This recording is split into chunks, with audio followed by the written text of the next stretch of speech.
आज हम भारत के एनर्जी सेक्टर की एक ऐसी कंपनी के आईपीओ के बारे में बात करने वाले हैं जो पर्दे के पीछे रहकर बहुत ही जरूरी काम करती है।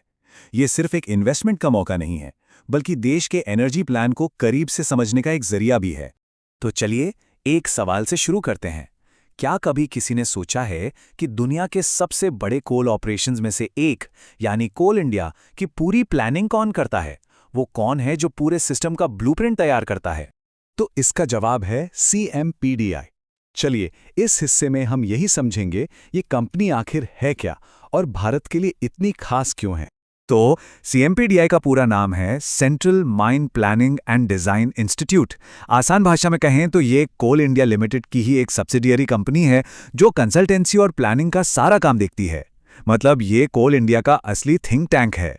देखिए, इसकी कहानी 1974 में शुरू हुई थी और ठीक एक साल बाद जब कोयला इंडस्ट्री का राष्ट्रीयकरण हुआ तो ये कोल इंडिया का एक अहम हिस्सा बन गई और आज की तारीख में ये एक मिनी रत्न कंपनी है जो बताती है कि इसकी अपनी एक मजबूत वित्तीय पहचान है। तो ये कंपनी करती क्या है? असल में ये कोयला खनन से जुड़ा लगभग हर काम करती है।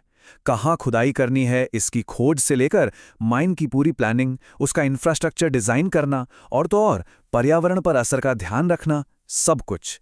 इतना ही नहीं, ये सीधे कोयला मंत्रालय को स्ट्रेटेजिक सलाह भी देती है। आप देखिए, कोई कंपनी कितनी भी जरूरी क्यों ना हो, जब बात निवेश की आती है तो सबसे पहले नजर जाती है उसके फाइनेंशियल्स पर। तो आइए जरा इसके नंबर्स पर एक नजर डालते हैं। जरा इस आंकड़े पर गौर कीजिए। मार्च 2025 तक कंपनी के पास 2682 करोड़ रुपए के टोटल एसेट्स थे। ये नंबर कंपनी के स्केल और उसकी मजबूत नींव को साफ साफ दिखाता है। और सिर्फ एसेट्स ही नहीं, कंपनी रेवेन्यू भी जबरदस्त कमाती है। इसी दौरान इसका रेवेन्यू था 2177 करोड़ रुपए, जो दिखाता है कि इसके ऑपरेशंस कितने बड़े पैमाने पर चल रहे हैं। लेकिन सबसे जरूरी बात क्या होती है? प्रॉफिट। टैक्स चुकाने के बाद भी कंपनी ने लगभग 666 करोड़ रुपए का मुनाफा कमाया। ये आंकड़ा कंपनी की एफिशिएंसी और उसकी वित्तीय कामयाबी का सबूत है। तो इन सब नंबरों से तस्वीर क्या बनती है? तस्वीर ये बनती है कि ये एक स्टेबल और कामयाब बिजनेस मॉडल है। ये कोई नई नवेली कंपनी नहीं, बल्कि एक ऐसी संस्था है जो लगातार अच्छा परफॉर्म कर रही है और प्रॉफिट कमा रही है। तो अब आते हैं मुद्दे की बात पर, यानी आईपीओ की डिटेल्स पर।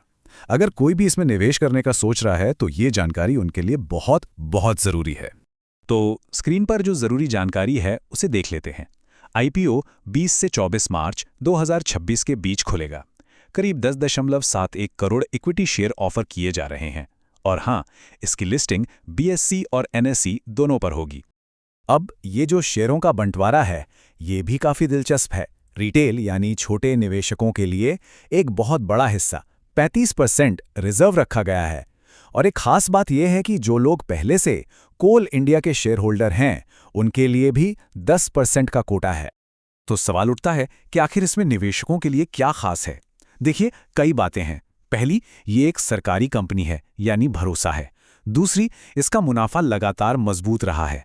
तीसरी, भारत के एनर्जी सेक्टर में इसका रोल बहुत बड़ा है। और चौथी, इसका सीधा कनेक्शन है कोल इंडिया से, जो दुनिया के सबसे बड़े कोल प्रोड्यूसर्स में से एक है। लेकिन रुकिए, ये कहानी सिर्फ एक और आईपीओ की नहीं है। इसका महत्व इससे कहीं ज्यादा है। चलिए जरा इसकी बड़ी तस्वीर को समझते हैं। ये जो बात कही गई है ये अपने आप में सब कुछ बयां कर देती है। ये सिर्फ पैसों का इन्वेस्टमेंट नहीं है, बल्कि ये देश के रिसोर्स मैनेजमेंट और एनर्जी प्लानिंग का हिस्सा बनने जैसा है। कहने का मतलब ये है कि ये आईपीओ एक ऐसी कंपनी को पब्लिक के सामने ला रहा है जो अब तक एक छिपे हुए इंजन की तरह काम कर रही थी। अब ये स्ट्रैटेजिक एसेट पब्लिक मार्केट में निवेश के लिए खुल रहा है।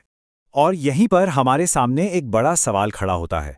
क्या देश के इंफ्रास्ट्रक्चर में निवेश का भविष्य यही है कि इस तरह की अहम सरकारी कंपनियों को पब्लिक मार्केट में लाया जाए? ये एक ऐसा सवाल है जिस पर सोचने की वाकई जरूरत है। अगर आपको ऐसी रियल मार्केट नॉलेज चाहिए